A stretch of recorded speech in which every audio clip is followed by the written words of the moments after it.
Correction no tension in question mark. क्या ये correction tension वाला है या इससे कोई टेंशन नहीं होनी चाहिए? बाजार में आपने देखा होगा शुक्रवार को खास तौर पे मिड कैप स्टॉक्स में अच्छी गिरावट देखने को मिली और ख़ास तौर पे पीएसयू स्टॉक्स में भी तेज़ बिकवाली थी। जो बहुत चले हुए स्टॉक्स थे उसमें डिसेंट करेक्शन आया। तो जब भी इस तरह के करेक्शंस आते हैं तो मार्केट में एक कंसर्न चूँकि पहले से चला होता है, बहुत ज़्यादा रनअप हो चुका है स्टॉक्स में, तो क्या ये रिवर्सल है? डर जाते हैं लोग क्योंकि बहुत लंबे समय बाद इस तरह की तेज़ी मिड कैप, स्मॉल कैप और ख़ास तौर पर पीएसयूज़ में देखी गई है, तो उससे मन में एक शंका आना ज़रूरी है। प्लस हमारा मार्केट भी जो क्यूज़ ले रहा है कि दिग्गज फ्रंट लाइन बैंक्स नहीं चल रहे हैं, आईटी में एक थोड़ा रनअप आया है, तो एक चर्निंग भी हम लोग देख रहे हैं और रिजल्ट सीजन मिक्स गया है। कुछ के बहुत अच्छे रिजल्ट थे, कुछ के काफ़ी ख़राब रिजल्ट थे। तो इसको कैसे डिकोड करें? साथ ही जो रोज़ सुबह उठ के हम लोग यूएस के क्यूज़ देखते हैं, ग्लोबल मार्केट के क्यूज़ देखते हैं, तो दो टॉप की जो इकॉनमीज़ हैं, एक की बहुत बुरी हालत है चीन की और अमेरिका की बहुत अच्छी हालत है। इकॉनमी भी बहुत अच्छी है और मार्केट भी बहुत अच्छा है। न्यू हाई पे मार्केट वहाँ का खड़ा हुआ है। S&P आप देखेंगे जो वर्ल्ड का सबसे बड़ा इंडेक्स है अमेरिका का, वो 5000 के बेंचमार्क को टच कर लिया उसने। आईटी स्टॉक्स में वहाँ पे ज़बरदस्त तेज़ी बनी है। $138 बिलियन की वैल्यू उन्होंने जोड़ी है पिछले 1.5 महीने के अंदर आफ्टर रिजल्ट्स। तो छोटी छोटी कंपनियां हैं, जैसे ARM होल्डिंग ने तो इतनी ज़बरदस्त कमेंट्री दी कि स्टॉक 47% ऊपर था एक दिन के अंदर। तो एक दुनिया का बड़ा देश बहुत तेज़ी में, एक दुनिया का बहुत बड़ा देश सेकंड नंबर का बहुत बुरी हालत में, और बीच में हम भारत जो है एक शानदार रैली राइड कर रहे हैं, mid cap small cap led by सरकारी कंपनियां। तो कैसे समझा जाए? क्या ये वाकई बहुत बड़ी चिंता की बात होने वाली है? ट्रेंड रिवर्सल है क्या है? और यूएस मार्केट से क्या कोई एक बड़ी कंसर्न आगे बिल्ड हो सकती है क्या? इसी को आज हम लोग डिकोड करेंगे 3 तरीके से। अमेरिका का मार्केट समझेंगे, फंडामेंटल समझेंगे, भारत के मार्केट और फंडामेंटल्स को समझेंगे, और साथ ही चार्ट के ज़रिए भी इसको समझने की कोशिश करेंगे कि कहाँ पे चार्ट बता रहा हमें कि रेड सिग्नल है या अभी भी चलते रहने के संकेत बने हुए हैं। हमारे साथ जो मेहमान, मैं आपका परिचय करा देता हूँ। मेरे साथ अनुराग सिंह जुड़ रहे हैं अमेरिका से, जो एनसेट कैपिटल के फाउंडर और CIO हैं। उनसे पूरा डिटेल में समझेंगे कि यूएस में चल क्या रहा है। सर्वेंद्र श्रीवास्तव जी हैं, जाने माने टेक्निकल एनालिस्ट हैं और चार्ट रीडिंग बहुत अच्छी करते हैं और ट्रेंड लाइन को बहुत अच्छे से पकड़ लेते हैं सर्वेंद्र जी। तो इनसे यूएस के भी चार्ट देखेंगे और भारत के तो समझेंगे ही। साथ ही मेरे साथ अभिषेक जी हैं और भारतीय बाज़ारों में बड़े इन्वेस्टर के तौर पे हैं और बड़ी अच्छी पकड़ है इनकी मार्केट की ट्रेंड को समझने की, इंडियन मार्केट की। तो मैं आज इंडियन मार्केट से शुरू करूंगा अनुराग जी, फिर आपके पास आऊँगा। पहले इंडियन मार्केट में अभिषेक की जो हुआ शुक्रवार को, खास तौर पे PSU की रैली में एक ब्रेक लगा, ठीक ठाक लोगों ने प्रॉफिट बुक किया। क्या ये रिवर्सल है या एक डिसेंट करेक्शन और हेल्दी करेक्शन है? इसको कैसे लिया जाए? मुझे लग रहा है नीरज जी एक दिन का इवेंट नहीं है। एक दिन में इवेंट, क्योंकि थोड़ा शानदार तरीके से हमने वेलोसिटी देखी अनएक्सपेक्टेडली, क्योंकि ब्रॉडर मार्केट्स पॉजिटिव में है और ये थोड़ा सा अगेंस्ट अ ट्रेंड चला गया। मुझे लग रहा है ये कंटिन्यू हो सकता है। जिस तरह की रैली हमने रिसेंटली देखी है इन तरह के सेक्टर्स एंड स्टॉक्स में, मुझे लग रहा है कि कहीं ना कहीं चीज़ें थोड़ी फंडामेंटल से आगे जा चुकी है। लोग ज़्यादातर ग्रोथ को लेके चेस कर रहे थे एंड ग्रोथ को जस्टिफाई करते हुए इन स्टॉक्स में बाइंग हुई, बट कहीं ना कहीं मुझे लग रहा है कि वैल्यूएशन का भी एक गैप है जो अभी अराइज हो रहा है। एकाएक आप इतने सालों की जर्नी एक साथ नहीं कर सकते, कुछ पॉज होगा।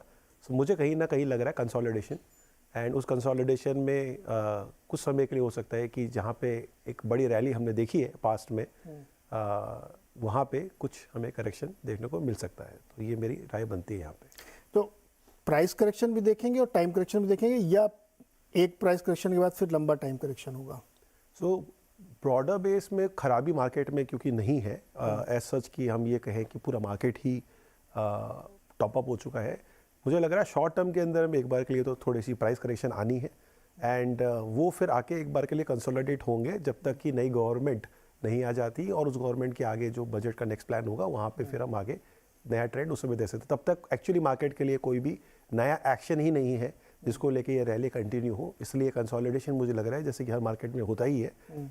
मेरे हिसाब से ये एक टाइम है जो लॉजिकली दिख भी रहा है कि क्यों मार्केट कंसोलिडेशन में जा सकता है, और हम देखें तो एफआई की भी ज़्यादा सपोर्टिव नहीं है भाई, बिल्कुल नहीं है। अभी तक डीआई को ही लेके हम देख रहे हैं या जिस तरह के एसआईपी के फ्लोज को देख के बात कर रहे हैं, वही हमारा एक फ्यूल है। एंड लार्जली तो जो बड़े इन्वेस्टर्स हैं वो तो डेफिनेटली कंसर्न है, और अगर वो वैसा है तो definitely shift in the portfolio allocation या सेक्टर चर्न बिल्कुल हो सकती है। एक सवाल और, चूंकि हम लोगों ने देखा कि ये rally mid cap, small cap और पीएसयू स्टॉक्स ने लीड की है, छोटे सरकारी बैंकों ने, रेलवे ने, इंफ्रास्ट्रक्चर ने, इन तमाम स्टॉक्स में, डिफेंस के स्टॉक्स में रैली है, और ये रैली पिछले 1.5-2 साल से चल रही है। तो जब भी ऐसे बीच बीच में 1-2 बार और हुआ, करेक्शंस आए, तो लोगों ने कहा कि शायद यहाँ पे रुक जाएगा, और उसके कुछ दिन बाद हम देखते हैं फिर रैली चलने लगती। तो जो इन्वेस्टर है उसको लगता है कि नहीं, ये एक पॉज था, फिर चलेगा। क्या ये मेंटालिटी बार बार जो लोग टेस्ट कर रहे हैं, क्या ना नहीं कुछ नहीं होता, कल तो फिर चलेगा, ये अब थोड़ा ज़्यादा रिस्क जोन में आ गई है? जो ना भेड़िया आया, भेड़िया नहीं आता यार कभी, वो एक दिन आ भी जाएगा, क्या वो हो सकता है? नीरज जी, तेज़ी के टाइम पे क्लासिक है, मैंने जब शुरू किया था 2007 में मेरा जो करियर था, तो 2008 की मंदी स्ट्रेट मैंने पूरी देखी थी। एंड उस समय में मुझे बहुत कैटेगरी याद है कि 2007 के एकदम एंड के अंदर में, बिफोर दिस 2008 क्राइसिस हैपेंड, उस समय भी एक ऐसी कुछ तेज़ी थी। 4 साल तक actually mid and small cap बहुत ज़बरदस्त तरीके से चले आ रहे थे, एंड ऐसा लग रहा था ये इनफेवरेबल है, ये गिर ही नहीं सकते।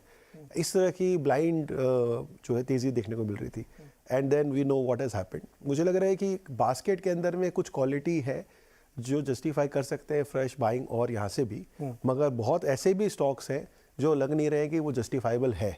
सो ब्रॉडर बेस पे अगर बात करेंगे तो मुझे लग रहा है वहाँ पे करेक्शन बनता है। हालांकि ऐसा कहकर सारी ही सेक्टर गिर जाएगी या सारे के सारे पीएसयू बैंक्स या पीएसयू सेक्टर गिर जाएगा, वो ज़रूरी नहीं है। और वो जो पॉइंट है जहाँ पे हमने देखा कि कई बार ऐसा थोड़ा करेक्शन आया और भाग गए, इसमें ये हुआ है कि सारे के सारे जो स्टॉक्स है उन्होंने सेम पैटर्न दिखाया, और मुझे अब लग रहा है कि यहाँ पे क्वालिटी जो है डिफरेंशिएट करेगी, जहाँ पे स्मार्ट इन्वेस्टर्स अब समझ जाएंगे कि कहाँ पे हमें निकलना है और कहाँ बने रहना है। एंड वहाँ पे जब एक बार कोर्स करेक्शन आएगा तो फिर ज़रूरी नहीं है कि वहाँ पे हम बाउंस बैक देखें। सो आई थिंक सो 2 बार ऐसा हुआ होगा जहाँ पे शायद ब्रॉडर कॉल, हमारे भी डिस्कशन में हमने कोई कॉल ली होगी और वो मार्केट की तेज़ी इतनी बड़ी रही है कि वो फ़र्क नहीं पड़ता है, बट अल्टीमेटली जब ये नीचे आता है तो it doesn't give you time, right. And आज का जो दिन था वो बिल्कुल वो क्लासिक एग्जांपल था जहाँ पे शायद कई लोगों ने सोचा नहीं होगा कि फ्राइडे के दिन ये हमने क्या देख लिया। तो I think so that is possible.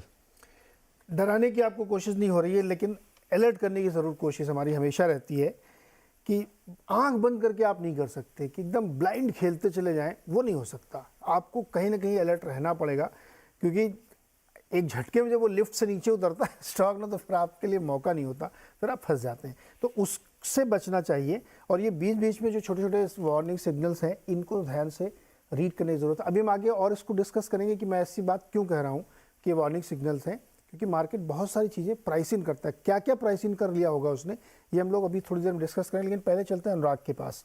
अनुराग, अमेरिकी बाज़ारों में नो स्टॉपिंग है।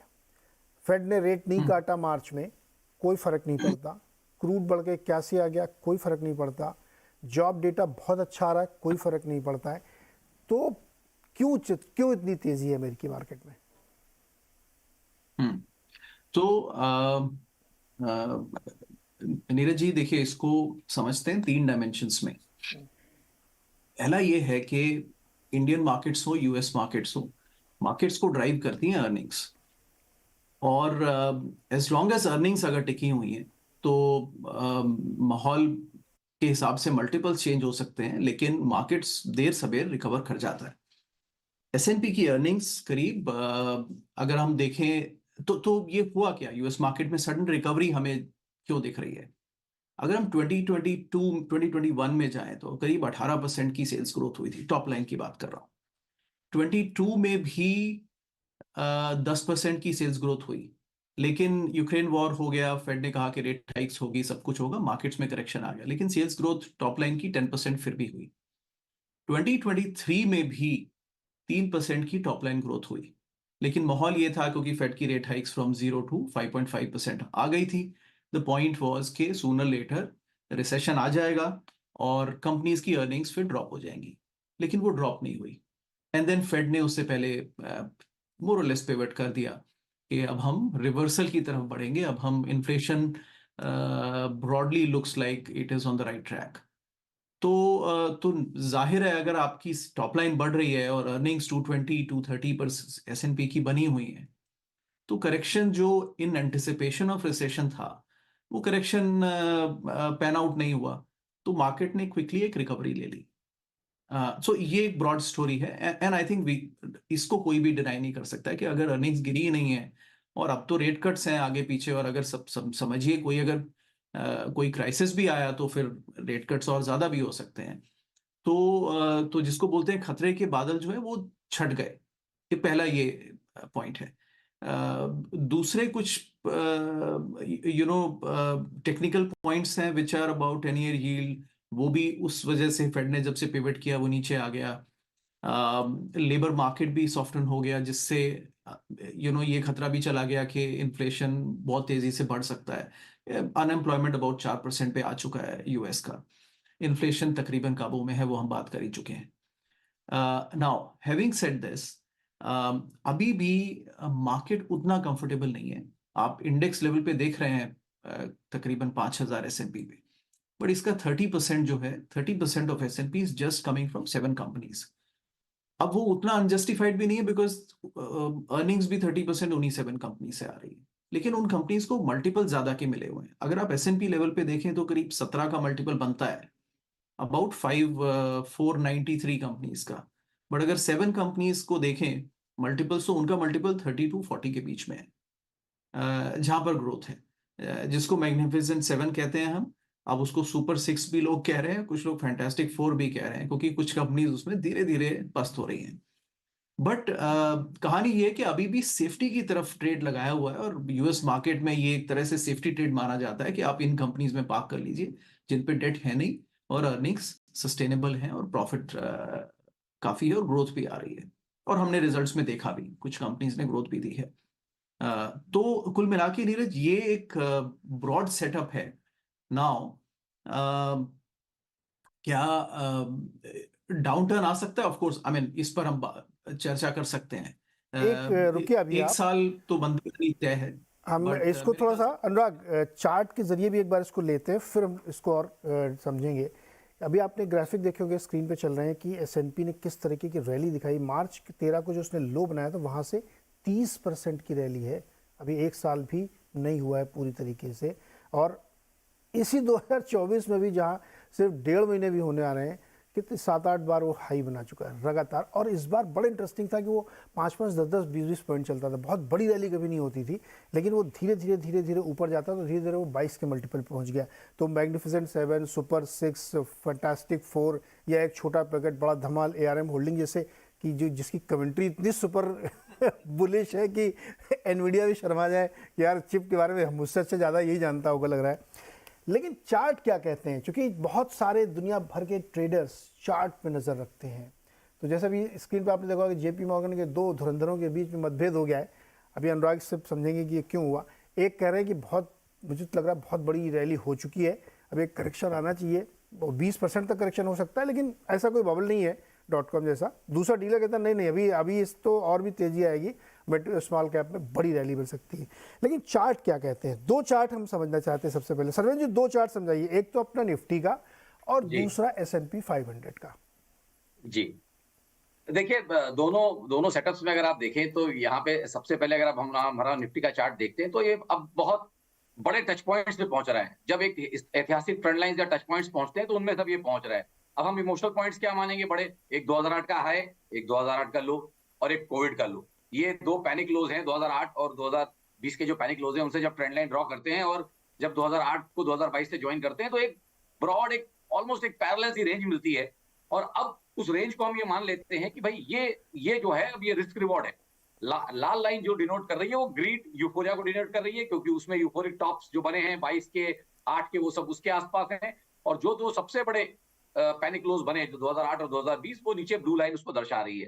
तो हमारा मानना है कि अब ये नेक्स्ट 12 से 24 महीने के लिए ये एक ब्रॉड रेंज हो जाती है। हम ये बिल्कुल नहीं कह रहे हैं कि उसका लोअर एंड या अपर एंड ही रह जाएगा, बट रिस्क रिवॉर्ड के हिसाब से हम देखते हैं कि बाजार अब अपने ट्रेडिंग रेंज के अपर एंड पे है, in a span of around 15 to 16 years. 16 साल की रेंज के अपर एंड पे जब पहुंचा है, तो मैं ये बिल्कुल हमेशा कहूंगा कि रिस्क अब बहुत ज्यादा है। थॉट ये है कि भाई रिस्क बहुत ज्यादा है, और इन टच पॉइंट से हमेशा जो है सरप्राइजेस नेगेटिव साइड में निकलने की गुंजाइश है। जब तक इस ट्रेंड लाइन लाल वाली ट्रेंड लाइन के ऊपर में ब्रेकआउट नहीं होता तब तक मुझे नहीं लगता कि ये बहुत ज्यादा रिस्क रिवॉर्ड पॉजिटिव निफ्टी के लिए बचे हैं। नीचे के ट्रेंड लाइन काफी नीचे हैं। अगर वो नंबर्स मैं भी बोलूं तो लोगों को लगेगा कि फिर बात डराने की नहीं है, बात थीम की है कि भाई रिस्क रिवॉर्ड्स अब नेगेटिव हो गए। नीचे की ट्रेंड लाइन तकरीबन कहीं 12,500 के पास आ रही होगी, 12,500 के आसपास। तो मैं ये नहीं बोल रहा हूँ कि पूरा का पूरा वहां पहुंच जाएगा, बट अब इसी रेंज को अगर ट्रेड करना है तो ऊपर की रेंज आपने किस कर ली है, ऊपर जाने की जगह आपके पास से मोटा मोटी 300-400 पॉइंट की है, और नीचे गिरने के लिए आपके पास 2,000, 4,000, 5,000 पॉइंट स्टेप बाय स्टेप अगर आप चलेंगे तो उतनी भी जगह दिख रही है। तो डेफिनेटली ये चार्ट एक रिस्क को दर्शाता है यहाँ पे। और अब हम जब जाके इसमें S&P के चार्ट को भी जोड़ते हैं और हम देखते हैं कि भाई रिलेटिव परफॉर्मेंस क्या रही है, तो अब हमको जाके देखना है कि कोविड के हाई के बाद जो पहला इंपॉर्टेंट हाई बना वो यूक्रेन वॉर के पहले था, पूरे वर्ल्ड में साथ में बना, ऐसा नहीं है कि अलग अलग बना। सितंबर के आसपास 2021 में पूरे वर्ल्ड में एक टॉप बना, जिसमें S&P ने भी अपना टॉप रखा, यूएस के मार्केट ने रखा, इंडाइसेस ने रखा, और ग्लोबल सारे इंडाइसेस ने वहां पे सितंबर अक्टूबर के रेंज में सबने टॉप रखे, और निफ्टी ने, सेंसेक्स ने भी वहीं पे टॉप रखा। तो S&P 500 तो बस वहीं पे 4800 का टॉप था, 5000 का मैजिकल आंकड़ा S&P को छूना था, और मार्केट के अंदर एक आदत होती है कि साइकोलॉजिकल मार्क्स की तरफ भागता है चुंबक की तरह, तो वो चुंबक अब पूरा हो गया है और S&P अपने उस हाई के आसपास ही है, 200 पॉइंट वहां से ऊपर है। बट निफ्टी के केस में आप लीजिए, इतनी ज्यादा आउट परफॉर्मेंस हो गई है कि वो 18,400 वाला हाई, इनफैक्ट 18,400 वाला के करीब वो हाई था, और आज हम 22,000 पहुंच गए, तो वहां से 4,000 पॉइंट मोटा मोटी ऊपर है। तो हमने काफी आउट परफॉर्म कर दिया है। तो जो मैं मार्केट्स के बारे में भी बोलता रहता हूँ, स्टॉक्स के बारे में, कि अब टाइम ये है कि out performance can get punished. यहाँ पे आपको तकलीफ हो सकती है क्योंकि आपने ग्लोबल मार्केट्स को बहुत ज्यादा आउट परफॉर्म कर दिया है, और थोड़ा पैसा टेबल से हट सकता है, यहाँ से निकल के यूएस में जा सकता है, किन्हीं और मार्केट में जा सकता है जहां पे परफॉर्मेंस यहाँ से कम रही है, थोड़ी अंडर परफॉर्मेंस है, तो वो रिस्क रिवॉर्ड बैलेंस होगा, ऐसा मेरा मानना है। तो इन दोनों चीजों के ऊपर, और साथ में सेंसेक्स की जो इवन ईयर साइकिल्स हमने डिस्कस किए अपने शोज पे, उनको सारों को जब समीकरण करते हैं और मिश्रण करते हैं तो ऐसा लगता है कि भाई रिस्क बहुत ज्यादा है। अब रिस्क को जब आप मानेंगे तो आप कैसे मानेंगे? मेरा मानना यहाँ से ये नहीं है कि इस साल आप क्या एसबीआई की एफडी रेट से ज्यादा 7-7.25% एसबीआई में एफडी में मिल जा रहा है। आई थिंक 400 दिन की एफडी में उनकी देख रहा था कुछ 7.2 चल रही है उसके आसपास। तो अगर 7-7.25% मुझे एफडी में मिल जा रहा है तो मैं यहाँ से रिस्क लेकर नहीं खड़ा रहना चाहूंगा। क्यों? क्योंकि मुझे अब नहीं लगता ऑनेस्टली कि बाजार यहाँ से 8-10% ज्यादा निफ्टी और यहाँ से चलेगा। तो 22 का 24-24.5 निफ्टी होगा नहीं। तो जब वही सेम पैसे मेरे एसबीआई की एफडी में पैसे रख के शांति से बन जा रहे हैं, तो मैं रिस्क लेके पूरे साल इस बाजार में क्यों खड़ा रहूंगा? जबकि मुझे मालूम है कि हर 2 साल में इंडियन मार्केट्स ने इवन ईयर में अराउंड 25 से 30% का इंडेक्स ने एवरेज करेक्शन दिया है। ये 44 साल का डेटा बोल रहा है। 1-2 साल का होता तो मैं भी उसको दरनिकार करता, बट इतने स्ट्रॉन्ग डेटा पॉइंट को दरनिकार नहीं कर सकता। सरविंद, एक चीज हम लोगों ने और देखी पिछले 3-4 सालों के मार्केट में, एक बहुत इंटरेस्टिंग चीज ये हम लोग देखी कि मार्केट ने हर बार जो बहुत पॉपुलर बिलीफ था उसको सरप्राइज किया, पॉजिटिवली सरप्राइज किया, अलग अलग कारणों से, वो जियोपॉलिटिकल रीजंस हो या जो भी फंडामेंटल रीजंस बने, उसकी वजह से उसने सरप्राइज किया। क्या इस बार भी ऐसा लगता है आपको कि सरप्राइज कर सकता है मार्केट? क्योंकि बहुत सारे इवेंट यहाँ से लाइंड अप है। मुझे नहीं पता कि चार्ट में इवेंट आप लोग कैसे रीड करते हैं। जैसे हमारे इंडिया में देखें तो इलेक्शन है, फिर उसके 45 दिन बाद बजट आएगा, फिर उसके महीने भर बाद से नहीं, अच्छा उससे पहले एक बार मानसून भी है, इलेक्शन के इमीडिएट बाद मानसून पे आपको झेलना है, फिर उसी के साथ साथ बजट है, फिर फेस्टिवल सीजन शुरू हो जाएगा, और उसके ख़त्म होते ही फिर एक बजट आएगा आपके पास, और उससे पहले नवंबर में एक यूएस का इलेक्शन भी है। और ये तो मैंने 2 देशों के इवेंट बताएं, 50 देशों के इलेक्शन होने हैं इस साल 2024 में। तो क्या कोई सरप्राइज हो सकता है मार्केट? कई बार ऐसा हो सकता है क्या? जी बिल्कुल। देखिए, स्टॉक मार्केट की एक बहुत बड़ी सेइंग है, बड़े बड़े दिग्गज ये बोलते हैं, और हमने 20 साल में उसको एक्सपीरियंस कर लिया कि हर बार लोग बोलते हैं कि this time it is different, but वो डिफरेंट कभी होता नहीं। क्यों? क्योंकि बाजार को चलाने के लिए कोई बहुत ज्यादा रॉकेट साइंस और बहुत सारे समीकरण नहीं है। 2 ही बेसिक ह्यूमन इमोशंस हैं, ग्रीड एंड फियर। इसके अलावा तीसरा कोई इमोशन है तो आप मुझे बताइए। इन्हीं 2 इमोशंस पे डिमांड और सप्लाई बनती है, इन्हीं 2 इमोशंस पे बाजार चलता है, आज से नहीं, मतलब पौराणिक काल से भी आज तक अगर कोई भी व्यापार हुआ है तो वहां ग्रीड और फियर का खेल हमेशा रहा है। और स्टॉक मार्केट्स की जो 200-300 साल की हिस्ट्री जो मिल जाती है चार्ट्स पे, उसमें आपको हमेशा दिखेगा, इंक्लूडिंग द ट्यूलिप मेनिया, कि जहां एक-एक गुलाब का फूल, एक-एक ट्यूलिप का फूल कुछ लाखों में बिका था। तो ऐसे यूफोरियाज हो जाते हैं, और उनमें फिर नेगेटिव सरप्राइजेस हो जाती हैं। फिर वो गुलाब का फूल और वो ट्यूलिप का फूल फिर इवेंचुअली 10-10 पैसे में बिका, वो अलग बात है। बट उसमें कितने लोग ट्रैप हो गए, कितने लोग उस इमोशंस में कैरी फॉरवर्ड हो गए, कितना कैरीड हो गए। तो उससे बचे, सबको हम यही बोलते हैं कि भाई उससे बचे। हमेशा ये समझ के चलें कि सरप्राइजेस आते रहेंगे जब ग्रीड बहुत ज्यादा हो जाएगी, एंड जी। वैसा वर्सा। जब कोविड के लो पे हम चिल्ला चिल्ला के बोल रहे थे कि इंडिया में लेने का टाइम है, तब हमारी कोई सुन नहीं रहा था। और आज भी हम बोल रहे हैं कि भाई बेचने का टाइम है, तो भी हमारी कोई नहीं सुन रहा। नहीं तो ये बड़ा ये जी। अनुराग से पूछते हैं, अनुराग क्या यूएस मार्केट में बहुत ग्रीड और यूफोरिया है? हाँ, नहीं है। और देखिए, शिवेंद्र ने काफी अच्छा डेटा बताया। 4800 पे नवंबर में एसएनपी ने टच किया था, 4850 के अराउंड, और अभी भी तकरीबन वापस वहीं पर आया है। मल्टीपल सबके सामने है, अर्निंग्स की मैंने बात की ऑलरेडी। सो यूएस मार्केट्स तकरीबन वहीं पर आए हैं जहां पर 2021 में थे। एंड गुड न्यूज़ ये है कि रेट बढ़ने के बाद भी इकोनॉमी ने सर्वाइव किया है। 20x के मल्टीपल दिख रहे हैं, बट ब्रॉडर मार्केट 17x पर ही है। तो वो ब्रॉड बेसिंग अब हम अगले 2024 में ये देख सकते हैं कि मार्केट ब्रॉड बेस्ड हो रहा है, लेकिन इंडेक्स लेवल पे आपको मूवमेंट नहीं दिख रहा है। But US market certainly not over valuation zone में नहीं है। बट एक छोटा डेटा पॉइंट भी जरूरी है, वर्ल्ड का अभी जितना भी मार्केट कैप है उसका 50% यूएस में है।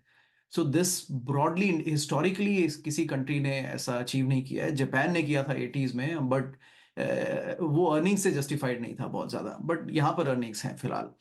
तो और इनोवेशन भी है। तो at least it's not in the bubble zone. And I think that's where आपके जो जेपी मॉर्गन के जो एनालिस्ट हैं उनकी बात है कहीं ना कहीं रिसेशन पर, कि देखिए हम ये इतना इजीली नहीं निकल पाएंगे इस समस्या से कि आपने स्टिमुलस दिया कोविड में और फिर इन्फ्लेशन डाला एंड देन उसके बाद में स्मूथली निकल गए। At some point we need a correction. और वो करेक्शन मतलब वो रिसेशन की बातें कर रहे हैं। और वो 24 में नहीं तो 25 में नहीं तो 26 में, देखिए पर बड़ा राइप है कि when everybody is very comfortable वो रिसेशन हमें हिट कर जाएगा इन वेरियस फॉर्म्स, राइट। क्योंकि इस तरह से रिसेशन से इकोनॉमी की छटनी भी हो जाती है, जो जरूरी है। Otherwise we get a very big recession then, जो 2008 में आ गया था। Nobody wants that. तो एक तो ये बात हुई नीरज। तो बट आई थिंक दूसरा, शिवेंद्र ने एक और बात कही इंपॉर्टेंट। देखिए इंडियन मार्केट में वो 18 से ऊपर जब क्रॉस किया ना, मैं भी एक ये बात कहना चाहता था कि अब आप इंडियन मार्केट में कोई भी सेक्टर को फंडामेंटली जस्टिफाई नहीं कर सकते हैं। मैं कहूंगा ये 16,000 ही जब क्रॉस किया था ना, 16 से 16.5 के आसपास, उसके बाद से जो भी चल रहा है, nobody can, I am very happy if somebody wants to debate कि ये fundamentally justified है। फाइनेंस के प्रिंसिपल्स के हिसाब से आप उस लेवल के ऊपर कोई भी स्टॉक को जस्टिफाई नहीं कर सकते हैं। हाँ, अब एक ही चीज पे चल रहा है which is liquidity and momentum. पर वो कोई स्ट्रैटेजी नहीं हो सकती है। मतलब वो ये है कि चीजें महंगी आप खरीद रहे हैं कि इससे भी ऊपर रेट जाएंगे। वो प्रिंसिपल्स ऑफ फाइनेंस नहीं कह रहे हैं कि जाने चाहिए। या वैल्यूएशन एफडी की रेट इंडिया में 8% है, उसके हिसाब से फंडामेंटली मार्केट के मल्टीपल अगर आपको किसी भी कंपनी का 12 से 14 का पीई दे रहे हैं या उससे ऊपर दे रहे हैं तो आपको सोचना चाहिए। लेकिन यहाँ तो मतलब 30, 40, 50, 60 के पीई तक कोई सोचता ही नहीं है। तो अनुराग ये एक ऑर्डर अनुराग बताना जरूरी है। मैं इस पॉइंट को डिस्कस करना चाहता हूँ। मैं पहले अभिषेक को इसमें लेके आता हूँ। अभिषेक, अनुराग ने जो बात कही कि अब फंडामेंटल को जस्टिफाई करना बड़ा मुश्किल है, आप भी यही कह रहे थे अभी शुरुआत में। एक एंटीथेसिस मैं आपके सामने रख रहा हूँ, उसको मेरे को आप एक्सप्लेन करिए हमारे दर्शकों को। हमने पिछले 1-2 सालों में, 3 सालों में रादर, जो इकॉनमी में बदलाव किए हैं सरकार ने, वो इससे पहले हमने नहीं देखे थे। ठीक है, जैसे किसी ने नहीं सोचा था कि इंडियन डिफेंस सेक्टर में इतने बड़े बड़े चेंजेस किए जाएंगे। इंडियन रेलवे में ट्रिलियन रुपीस का खर्च किया जाएगा, कैपेक्स 10 लाख करोड़ कैपेक्स एक साथ 30% का राइज कर दिया। रेलवे के ऑर्डर एक साथ 30% के, मतलब टोटल कैपेसिटी का 30% ऑर्डर वन गो में। तो क्या मार्केट इन सब चीज़ों की डिस्काउंटिंग कर रहा है, इसलिए हमको ओवरवैल्यूएशन दे रहा है? आप ही लोग कहते हैं मार्केट 6-8 महीने साल भर आगे देख के चलता है, इसलिए ये दिख रहा है कि बहुत ज़्यादा महंगे स्टॉक मिल रहे हैं, क्योंकि इससे पहले किसी ने नहीं देखा। सारे इकोनॉमिस्ट को भी नहीं समझ में आ रहा कि इकोनॉमी में जो बड़े चेंजेस किए गए हैं ये कैसे पैन आउट होंगे? क्या ये रीज़न है, इसका एंटीथेसिस ये हो सकता है क्या? देखिए, मार्केट के अंदर में ये जो उपलब्धियां हुई, अब ये डेफिनेटली एक पॉजिटिव ट्रिगर बन जाता है किसी भी सेक्टर के लिए, बिकॉज आपने हिस्टोरिकली ऐसा कुछ देखा नहीं और अब आपके पास एक विजिबिलिटी आ गई। उस विजिबिलिटी के तहत आपने कॉल लिया कि अब इसके एग्जीक्यूशन के बेसिस पे आपका fundamentally top line bottom line क्या होने वाला है, and therefore you price in the stock. तो हमने जो रैली भी देखी लार्जली, जहाँ पे स्टॉक्स एक साल के अंदर में हमने देखा है कि कैसे 3 से 8 गुना हो चुके हैं, वो प्राइमा फेसी इस तरह से कि एक तो अंडर ओनरशिप रही है इस सेक्टर की largely by let's say professional investors, and second है कि इस सेक्टर में कुछ खास हुआ भी नहीं था इससे पहले। तो वो कैचअप गेम के अंदर में जो एक तरफा तेज़ी आई वो उसको वहाँ तक ही जस्टिफाई कर पाती है, मगर अभी भी इसकी आउटकम को अगर हम प्लान करें, बिकॉज ये सारी की सारी अगेन मैन्युफैक्चरिंग लेड है, एंड इसके आगे के क्या चैलेंजेस आ सकते हैं एग्जीक्यूशन में, मार्जिन में, वो सारी चीज़ें हमें देखनी है। इसके अंदर टाइम, सो कहीं ना कहीं अब वो बात है कि ये होगा, इस पर डिनाइल नहीं है, बट उसको लेके आप कितना प्राइसिंग कर ले वो एक इम्पॉर्टेंट चीज़ है। एक और खास तौर से सोने के भाव में चांदी नहीं लेंगे, हाँ, आप एक तरह से कर सकते हैं, एकदम देसी लैंग्वेज में ना, कि ठीक है चांदी भी वैल्यूबल है लेकिन उसके लिए हम 60,000 रुपये तोले का भाव नहीं देंगे। आप इसको दूसरे तरह से बता सकता हूँ। देखिए, नॉर्मली क्या होता है कि मार्केट पार्लेंस में हमेशा 1 ईयर फॉरवर्ड की रेफरेंसिंग दी जाती है कि 1 ईयर फॉरवर्ड पे आप प्राइस टू अर्निंग क्या तो इंडेक्स का क्या देख रहे हैं या स्टॉक का क्या देख रहे हैं। इन दिनों में मैंने जब कुछ इंटरेक्शन किए तो कुछ लोग शायद आगे 3 ईयर फॉरवर्ड 4 ईयर फॉरवर्ड की बातें करने लग गए। तो होना ये है कि वो 4 ईयर फॉरवर्ड पे आपको सस्ता लगेगा और आप फिर आप बाई करने जाओगे और वो थीसिस आपकी जस्टिफाई करेगी। मगर इस सिचुएशन में क्या होगा कि कहीं पे भी मार्केट थोड़ा सा भी अगर रुझाव बदल गया और वो 3 साल फॉरवर्ड के चक्कर में 2 साल या 1 ईयर फॉरवर्ड पे आ गया, तो आप फिर 3 साल तक उस स्टॉक पे उसी प्राइस पे बने रहेंगे। इसका मतलब इसको कंसोलिडेशन मेरे नज़रों में कहा जाता है। इसका मतलब ये जरूरी नहीं है कि कितना बड़ा करेक्शन आ सकता है, बट फिर शायद आपको अपटिक उस 3 स्टॉक में इतने सालों तक ना मिले, बिकॉज उसकी फंडामेंटल प्राइसिंग ऑलरेडी काफी अहेड ऑफ टाइम हो चुकी है। सो ये एक मिसमैच है जो कि मार्केट के अंदर में प्रिवेल कर सकता है कुछ सेक्टरों में जो डिस्कस कर रहे हैं। बहुत सारे जब आईपीओ आए थे तो उन्होंने हमें एड्रेसेबल मार्केट का एक नया फार्मूला बताया था कि आप लोग ऐसे देखिए कि हम लोग कितना बड़ा मार्केट कैप्चर कर सकते हैं, इस पे वैल्यूएशन दीजिए। और ऊबर वाले तो वो खुसरो शाही साहब तो ये कहते थे कि सूरज के नीचे जितनी भी धरती की सड़कें सब हमारे लिए एड्रेसेबल मार्केट है। तो आप 150-200 साल का 300 साल का वैल्यूएशन वाले एक साथ लेना चाहते थे। खैर उस बहस से वापस लौट के आते हैं। अनुराग, आप बहुत ब्रीफली इसमें जोड़िए, फिर मैं 2 और चार्ट आपको दिखवाता हूँ।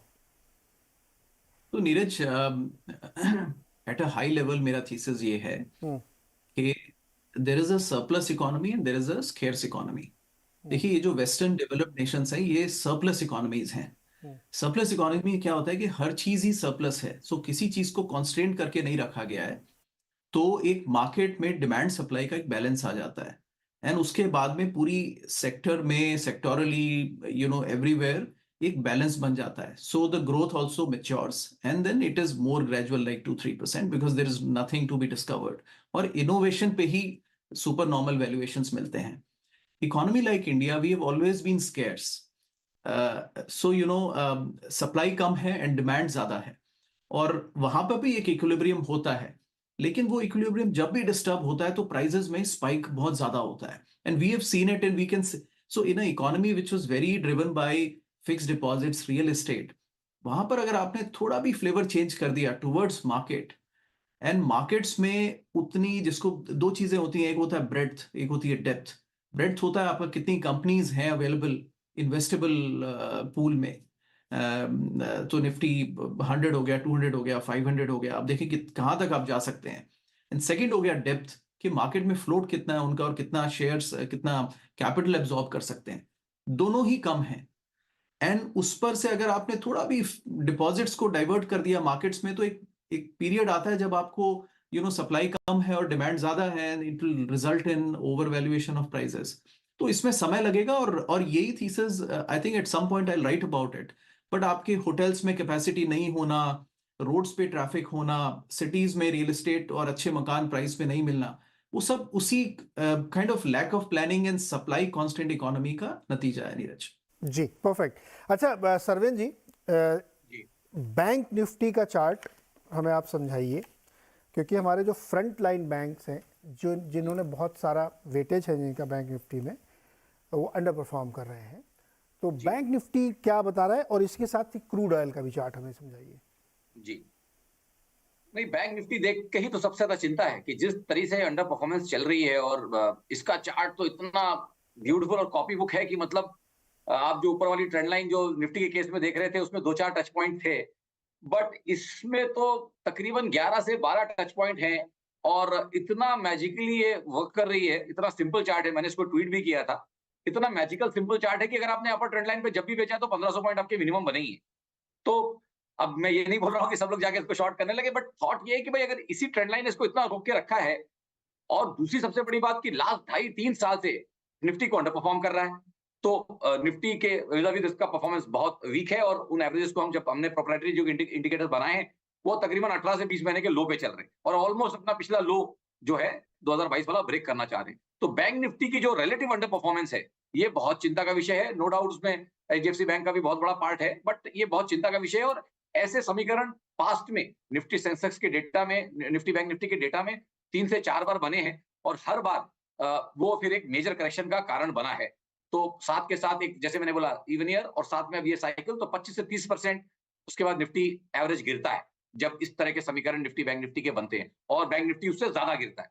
तो आई थिंक आपके शो पे शायद पहले एक बार बोला भी था कि रूपी न्यूट्रल जिसको करना है वो निफ्टी लॉन्ग करके बैंक निफ्टी शॉर्ट करे। उस ट्रेड में ऑलरेडी उस पॉइंट से ऑलरेडी 8% बन रहे हैं, और इतना रिस्क फ्री ट्रेड था वो कि जिसको आप सोच नहीं सकते कि एक इंडेक्स आप लॉन्ग है और एक रूपी न्यूट्रल आप शॉर्ट है, फिर भी आपके 9% बन रहे हैं। आप जाके जिसको भी वो डेटा चेक करना है करे, आपको दिखेगा कि 142 वाला इंडिकेटर इस समय ऑलमोस्ट 120 के नीचे कहीं चल रहा है, 120 के आसपास चल रहा है।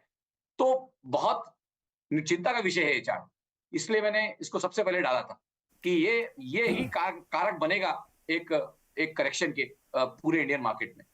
ओके, तो कंपैरेटिवली बैंक निफ्टी का चार्ट ज्यादा वीक है। इसमें गिन भी लीजिए, 1 2 3 4 5 6 7 8 9 10 11 बार इसने उस लाइन को टच किया है और उसको तोड़ नहीं पा रहा है।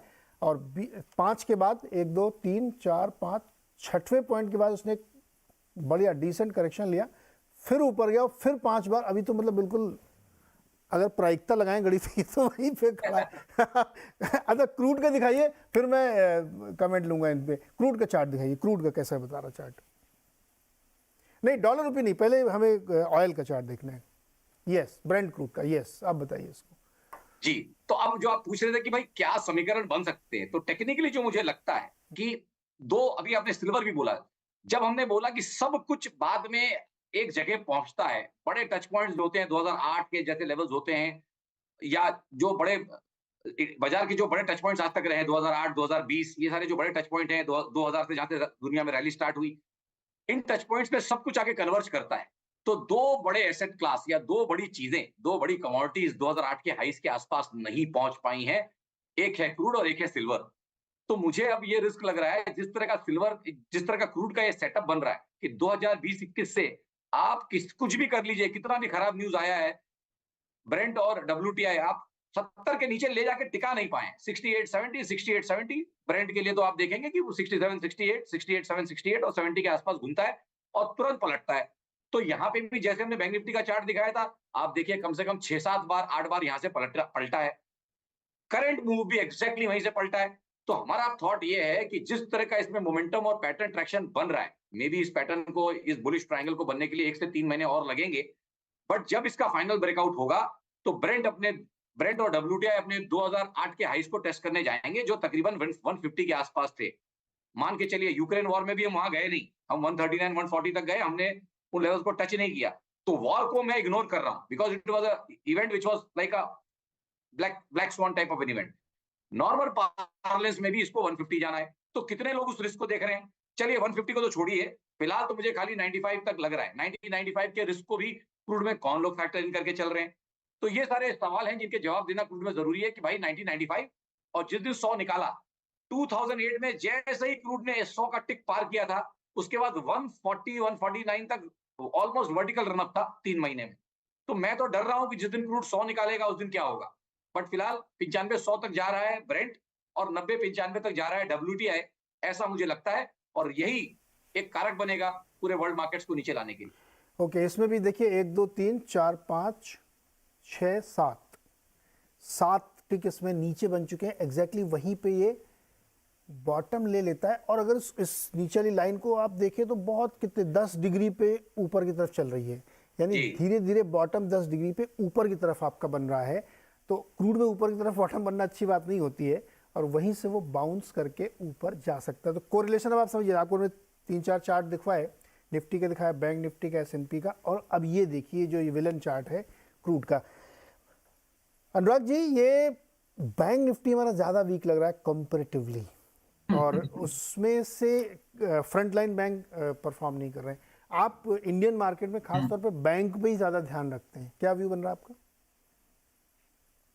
अच्छा, एक सर्वेंद्र जी ने जो दिखाया चार्ट 2007 से शुरू किए ना इन्होंने, आपने, बिकॉज मुझे स्क्रीन पे दिख नहीं रहा था नैरो रेंज में, बट मेरा एक सवाल ये रहा कि 2002 से आपने क्यों नहीं शुरू किए, but that's a technical point, because देखिए at some point fundamentalist like me, okay not fundamentalists but fundamental analysts like me believe कि आप देखिए जैसे वो रिग्रेशन में होता है ना बेस्ट फिट लाइन, तो it's not against any philosophy, but ultimately आपके पास एक सेट ऑफ डॉट्स हैं, आप बेस्ट फिट लाइन उसको बना सकते हैं, तो आप चार्ट्स को पिक करके एक थियरी बना सकते हैं। I wish the crude market new कि ये बॉटम और ये टॉप है, अदरवाइज इतना एनालिसिस नहीं हो रहा होता। Fundamentally I think Neeraj ji, मैंने इसके बारे में कुछ लिखने की कोशिश भी की है, नजरिए अलग अलग होते हैं but at some point they all have to converge.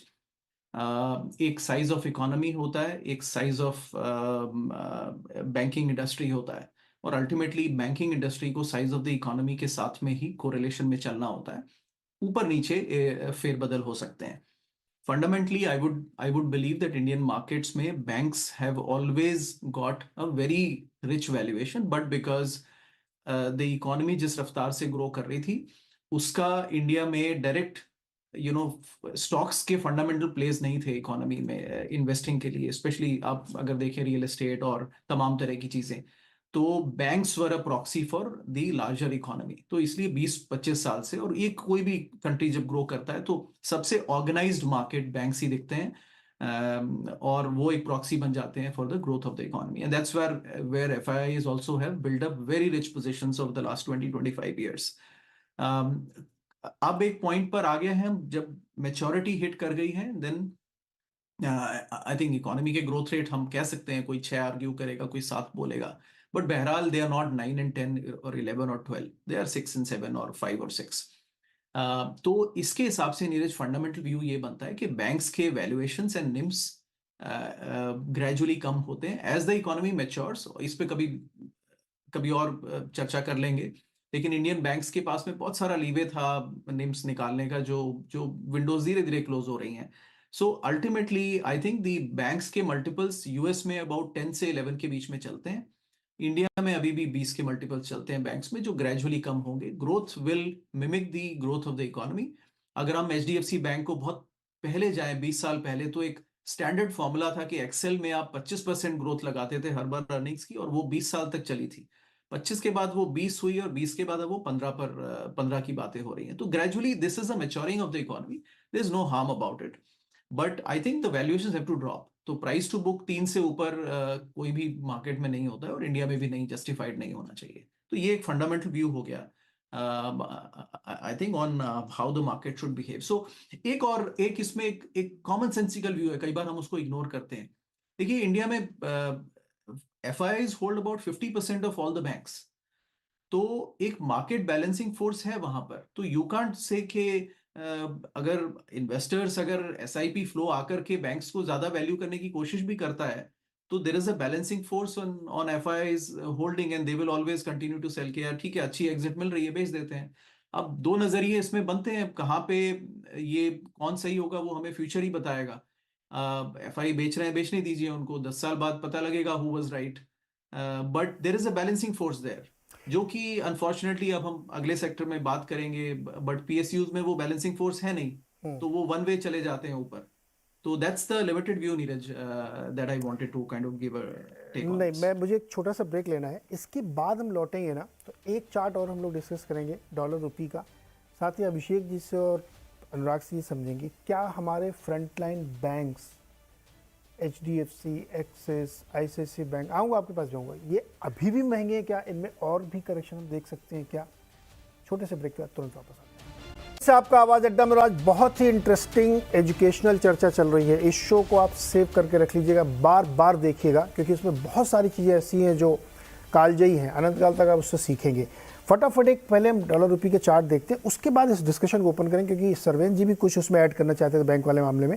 लेकिन सरवेन जी पहले बहुत संक्षेप में हम लोगों को वो रुपये वाला चार्ट समझाइए। जी देखिए, मैंने सारे चार्ट्स कोशिश की कि टच पॉइंट्स वो पकड़ूं। अनुराग जी को वो दूसरा वाला एक चार्ट क्रूड का चाहिए था, वो मैं उनको पीछे से भेज दूंगा। उस चार्ट में टारगेट्स कुछ ऐसे हैं जो अभी उसकी चर्चा नहीं करेंगे, बट उसमें काफी टारगेट्स हैं। बट इसके लिए मैंने नहीं दिखाया, बट सेम चार्ट ऑलमोस्ट वो बन रहा है। तो डॉलर रुपये का क्या है कि सेम टच पॉइंट्स जो मार्केट के बने हैं, जब आप वो 16 साल का एक चार्ट देखते हैं तो देखिए कितनी पैरिटी है। जब निफ्टी अपने 16-18 साल के रेजिस्टेंस के पास है, या बैंक निफ्टी उन 20 साल के रेजिस्टेंस के पास है, डॉलर रुपी ब्रेकआउट करके बैठा हुआ है। मतलब डॉलर रुपी का भी रेजिस्टेंस नहीं है, ये इन्वर्टेड चार्ट है, क्योंकि ये रुपी के फेवर में है। इस चार्ट को जब उल्टा करेंगे तो आपको दिखेगा कि ये सपोर्ट के पास है, और सपोर्ट को अब तोड़ के कहीं और वीक होने की कोशिश कर रहा है।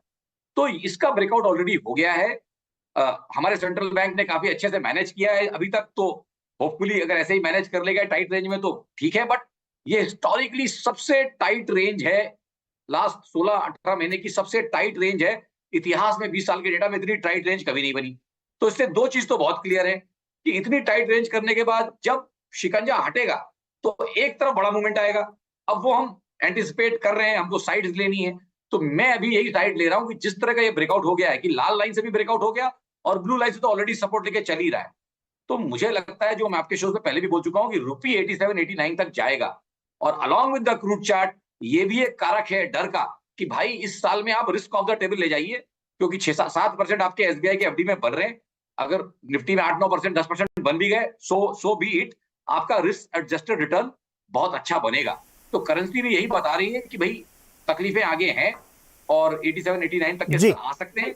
ये व्यू हम तब छोड़ देंगे जब 80 के नीचे रुपया चला जाएगा, और ये हम कोशिश लास्ट कई महीनों से कर रहे हैं कि 80 के नीचे आ जाए और हम वो व्यू छोड़ दें, बट मार्केट वो व्यू छोड़ने नहीं दे रहा है, तो हम लगे हुए हैं उसी में 87-89। जी, आप जब बैंक की बात चल रही थी तो आप कुछ इशारा कर रहे थे, तो क्विक कमेंट करिए, फिर मैं अनुराग की और अभिषेक के पास आता हूँ। बताइए क्या बोलना चाह रहे हैं। मैं उनके क्रूड के चार्ट के ऊपर ही बोलना चाह रहा था। अच्छा, क्रूड के चार्ट के ऊपर एक बहुत अच्छी बात जो कही थी, उसमें एक कोरिलेशन देता हूं, मार्केट थिनिंग। देखिए, जब आदमी यंग रहता है, उसके बाल काले और घने और मोटे होते हैं, फिर धीमे धीमे जैसे एज बढ़ती है, जैसे जैसे ट्रेंड मैच्योर हो रहा है, वैसे वैसे बालों के कलर उड़ेंगे, बाल थिन होंगे, थिन होते होते होते फिर आपके बाल झड़ना शुरू होंगे। तो मार्केट भी वैसे ही है। सरवेन जी, अब ये आप जो ना पर्सनल कमेंट कर रहे हैं, इधर स्टूडियो में बैठे हुए दो आदमियों के, अनुराग जी इस क्राइटेरियम से ही बैठते हैं। नहीं, पर्सनल कमेंट नहीं कर रहा हूँ। अब हम लोगों को तो लग रहा है ऐसा कि ये चलिए कर लीजिए। लोगों को समझाने की कोशिश कर रहा हूँ कि बाजार भी गिरते हुए बालों के जैसे ही गिरता है, जैसे जैसे नए हाई बन रहे हैं। बैंक निफ्टी की ब्रेथ थिन हो रही है, निफ्टी की भी ब्रेथ थिन हो रही है, S&P की भी ब्रेथ थिन हो रही है। जब ब्रेथ थिन होती है तो ये ट्रेंड रिवर्सल लाता है, ना कि ट्रेंड कंटिन्यूएशन। ओके, चार्ल्स डाउ ये बोल के गए थे, जब एक दूसरे से सारे एवरेजेस या वर्ल्ड मार्केट या सारे इंडाइसेस एक दूसरे का साथ छोड़ दें और अलग अलग चलने लगे तो डर जाओ। When the averages don't confirm, it's a time for trend reversal। और ट्रेंड क्या है? Vertically up. दुनिया में सब जगह ट्रेंड ऊपर चल रहा है, पलटने के रिस्क ज्यादा है। जी अभिषेक, चार्ट ये कह रहा है कि बैंक निफ्टी ज़्यादा वीक है, यानी बैंक सेक्टर, और वो हमको दिख भी रहा है, वो चल भी नहीं रहे हैं। और जो थोड़ा बहुत थैंक्स टू कि वो सरकारी बैंक SBI थोड़ा बहुत चल जाता है, ये जो छोटे छोटे सरकारी बैंक हैं, बड़े वाले प्राइवेट सेक्टर जिनको एकदम जेम माने, यहाँ के मैग्निफिसेंट 7 कह सकते हैं आप, वो बेचारे नहीं चल रहे हैं। क्या ज़्यादा वीकनेस वहीं पे है बैंक में? जी डेफिनेटली, प्राइवेट बैंक में अगर हमने देखा है तो हमने देखा है कि इवन जो सबसे नामचीन और मोस्ट फेमस बैंक जिसको हम HDFC बैंक कहते हैं, वहाँ पे क्या सिचुएशन बनी है, और चर्चा तो हमने पिछले बार भी की थी। तो आपके अगर जो लीडर पैक है, अगर वहाँ पे अंडर परफॉर्मेंस है, तो वो एक इंडिकेटर भी बन जाता है कि something is definitely not adding up. So उस तरह से अगर हमें देखें तो जो अर्ली वार्निंग सिग्नल्स ये बता रहे हैं इस डेटा को देखते हुए कि मार्जिन कॉम्प्रेशन एक जो है वो एक एविडेंटली पॉसिबल है, एंड दूसरा है बिकॉज ऑफ द फैक्ट कि एक तरफ से आप FD रेट 8% पे आप देख रहे हो, और अब लेंडिंग में आपके पास स्कोप ही नहीं है ज़्यादा चार्ज करने की, क्योंकि सप्लाई ऑफ लिक्विडिटी इतनी ज़्यादा है। एंड दूसरा है जहाँ पे हम बात करते हैं क्वालिटी ऑफ असेट, जो कि ये टर्म 5 साल पहले बहुत ज़्यादा लोग देखते थे और इन दिनों में मोटा मोटा सबके रेशियो एक जैसे आने लग गए, तो लोग अभी भूल रहे हैं। बट यही होता है जब आप के पास प्रेशर होता है और आपको डिप्लॉय करने पड़ते हैं कैपिटल, और आप फिर असेट क्वालिटी को एक बार नज़रअंदाज करते हैं because you want to grow, तो वहाँ पे कुछ इस तरह का माहौल बनता है। मुझे लग रहा है बैंकिंग सेक्टर अगर हम देखें अभी एज ऑन डेट वो एक अपने पीक पर है, जिस पे हमने जो भी अभी तक परफॉर्मेंस देखी है, रिजल्ट देखे हैं, वो बिकॉज ऑफ द फैक्ट क्या हुआ है लास्ट 2-3 साल इकोनॉमी के बेसिस पे। बट यहाँ से जो आगे वाले समय है वो इतना ईजी नहीं होगा to justify continuing growing at that rate and delivering at a margin which so the compression itself would mean. तो जैसे एचडीएफसी के स्पेसिफिक प्रॉब्लम है कि वो मर्जर हुआ, अभी तक उसको डाइजेस्ट कर रहे हैं, धीरे धीरे होगा, लेकिन वो स्पेसिफिक के अलावा इंडस्ट्री की भी प्रॉब्लम, वो भी टॉप रैंक की। आप ये कह रहे हैं कि वो ग्रोथ चेस करने के चक्कर में गड़बड़ होगा?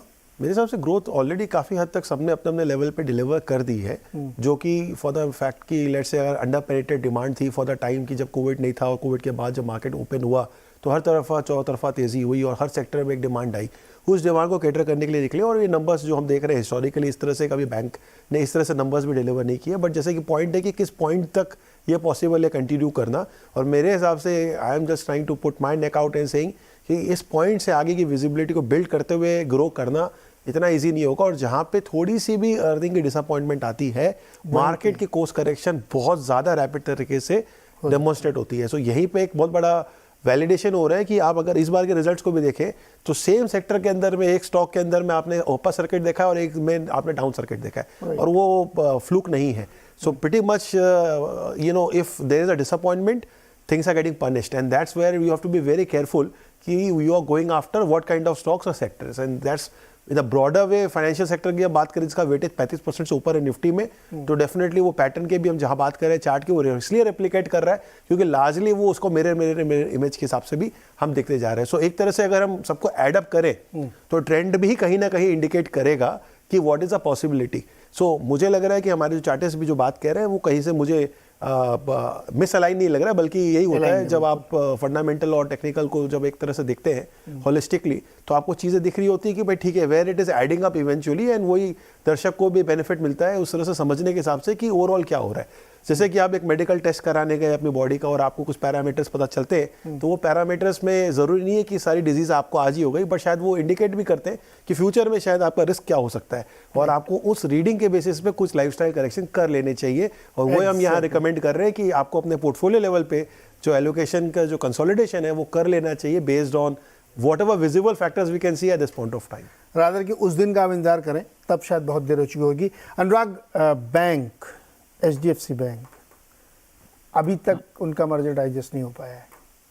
हाँ नहीं, सिर्फ उसी की बात नहीं है। देखिए जहाँ बैलेंसिंग फोर्स, मैंने तो इसके फंडामेंटल्स और मैंने ट्विटर पे एक ब्रॉड कॉन्स्ट्रक्ट थ्रेड डाल के इसलिए ये भी समझाने की कोशिश की कि नजरिए अलग हो सकते हैं, और एज एन यू नो मुझे बैंक्स पसंद थे, लेकिन I would say that I won't by at these levels.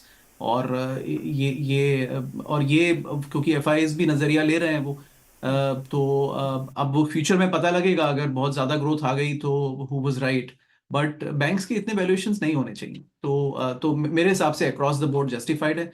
FII बेचने दीजिए उनको। आई थिंक इसमें हमें कोई चिंता का विषय नहीं होना चाहिए। अगर मार्केट्स कॉन्फिडेंट हैं, DIs are confident that banks have value, तो they should buy, that's okay। कोई तो बेचेगा, somebody will create that balance, right? तो that is justified।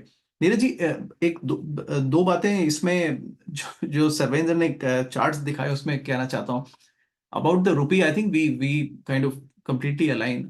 मैं भी जब इंडिया जाके आया तो मुझे लगा कि the dollar is not getting the rupee that it should. तो इंडिया में जिस हिसाब से चीजें महंगी हैं, I think rupee should B touching 85, 90 soon. But having said this, इसको हमें एक नेशनल प्राइड का इशू की तरह से नहीं देखना चाहिए। चार्ट्स असाइड, आरबीआई के भी एक टारगेट्स होते हैं रुपी में। RBI doesn't want to set the target, but वो एक सडन राइज और सडन फॉल को प्रिवेंट करते हैं। That's why they intervene in the markets when needed.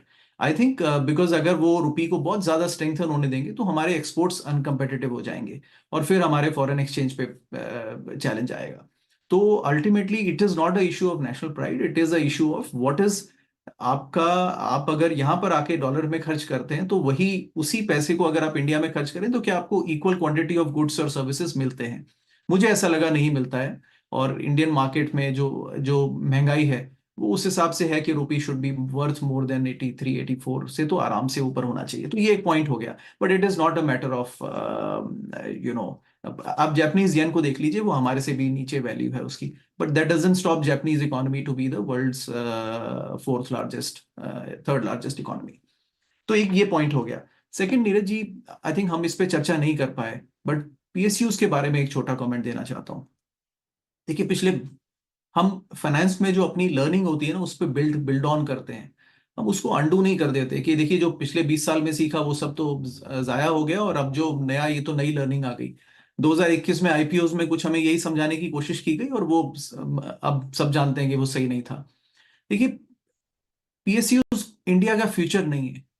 आप उसको जो भी कह लें, पिछले 20 साल से यही लर्निंग और पिछले 70 साल की 75 साल की, अगर पीएसयूज ने इंडिया को ग्रेट बनाना होता तो हम अब डेवलप्ड इकोनॉमी बनने के लिए स्ट्रगल नहीं कर रहे होते, वो तो शुरू के 40 साल में हो गया होता। इस समय पे the whole learning on PSUs और बजट्स में पिछले 2 साल से हम एक टर्म मिस कर रहे हैं, वो है डाइवेस्टमेंट टारगेट। वो तो नदारद ही हो गया है। पीएसयूज को ultimately the future of PSUs was के all of them will get privatised at some point in time. Maybe हो सकता है वो हो और अब बेहतर प्राइजेस पे होगा, तो मे बी गवर्नमेंट की वो स्ट्रैटेजी भी हो सकती है।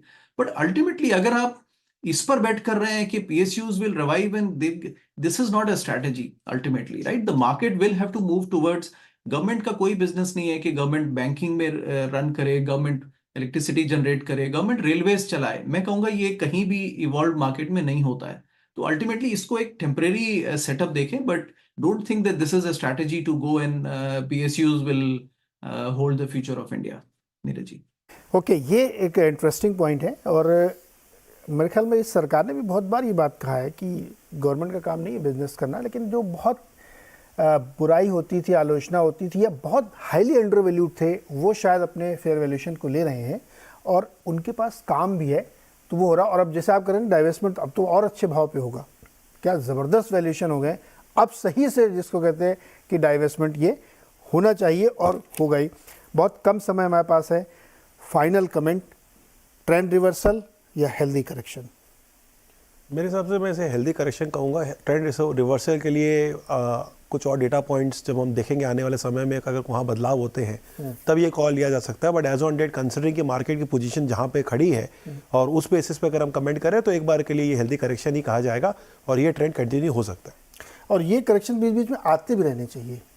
हेल्दी मार्केट के लिए important Neeraj ji, markets are not linear, it's non linear. And जब इस तरह की तेज़ी आती है तो सबको लगता है ये लीनियर ही रहेगा for ever, but that's not the way how ever any market is operated. And reasons बन जाते हैं, कई बार रीजंस दिख जाते हैं, कई बार बाद में दिखते हैं, but fact remains the markets are non linear. कई बार ऐसा होता है कि आप को दिखता है कि मार्केट में बड़ा करेक्शन आया तो आप रीज़न ही समझ नहीं पा रहे। हम लोग भी आपस में पूछते हैं न्यूज़ रूम में, अरे यार हुआ क्या, आज तो कुछ कोई खबर भी नहीं थी। यूएस के मार्केट में बहुत से क्यूज़ थे, फिर भी मार्केट ने एक डीप करेक्शन क्यों लिया।